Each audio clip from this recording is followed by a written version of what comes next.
నిన్న మొన్న బెంగాల్లో జరిగింది, బంగ్లాదేశ్ లో సంఘటన జరిగింది, చూసింటారు. వీడియోలు టీవీలు చాలా వస్తూ ఉన్నాయి.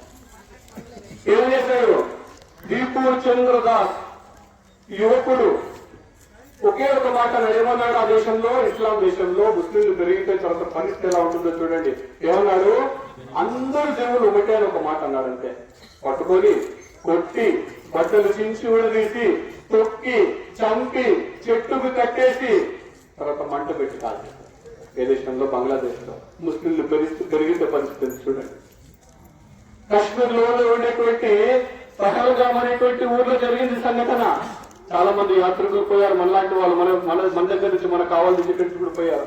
వెళ్తే ఏమి జరిగింది? పట్టుకొని చుట్టుముట్టు అక్కడ తీవ్రవాదులు పాకిస్తాన్ నుంచి వచ్చి పట్టుకొని చంపారు. ఏమని చెప్తారు? చంపే ముందు ఏమని అడిగారు? నీది ఏ కులము అని అడిగాడా? నీది ఏ ప్రాంతం అని అడిగాడా? నువ్వు ఏ భాష మాట్లాడుతున్నావు అడిగాడా? నీది ఏ ప్రాంతం చెప్పేసి అడిగాడా? లేదు, నువ్వు హిందువా? షూట్ చేసి చంపేస్తాడు.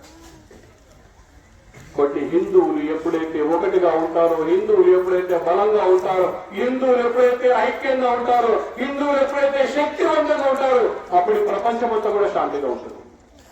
హిందువులు ఎక్కడెక్కడైతే తగ్గారో, హిందువులు కాకుండా విధర్మీయులు ఎక్కడెక్కడైతే పెరిగారో, అక్కడ గుడులు లేవు, గోపురాలు లేవు, భజన లేదు, పండుగ లేదు, కోపము లేదు, అన్ని సర్వనాశనం అయిపోతాయి. చివరికి వాళ్ళు కూడా క్షేమంగా సురక్షితంగా ఉన్నారు, వాళ్ళు కూడా కొట్టుకొని చచ్చిపోతారు.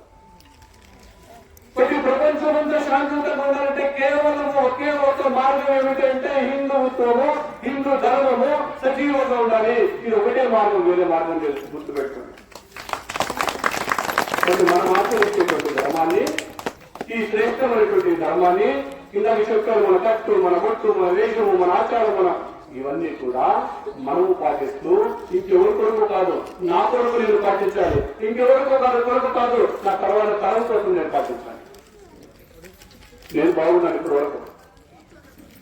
ఇప్పుడు ఈ గ్రామం అంతా చాలా బాగుంది. తర్వాత నా తరాలు వచ్చేటువంటి నా పిల్లలు, వాళ్ళ పిల్లలు, ఆ తర్వాత పిల్లలు, వాళ్ళందరూ కూడా బాగుండాలంటే ఏమిటి? హిందూ ధర్మం మాత్రమే. హిందూ ధర్మము లేకపోతే, తగ్గిపోతే, హిందువుల జనాభా తగ్గిపోతే తర్వాత ప్రపంచం ఎక్కడ కూడా శాంతియుతంగా ఉండదు. ఈ విషయాన్ని మనం